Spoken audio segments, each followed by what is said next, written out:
មិនគិតទេណាពេលស្រី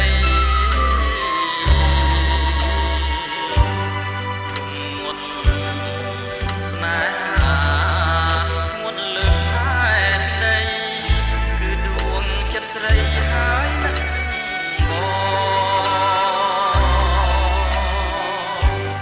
ចូលអូនចាំផ្ទះរាំងតារួនប្រានកុំឲ្យលៀងបានពីបំណងបំណុលជីវិតប្រាជ្ញារកមិនយូរទេនួនល្អ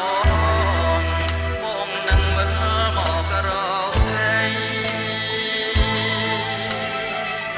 តែនឹកស្រណោះមិនអស់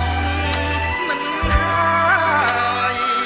កាយធ្លាប់ជាងកាយរួមពីសម័យនឹកពេលចេះគប់គ្មានទោះរទេក្នុងនាលោកីគ្មានស្រីស្មើ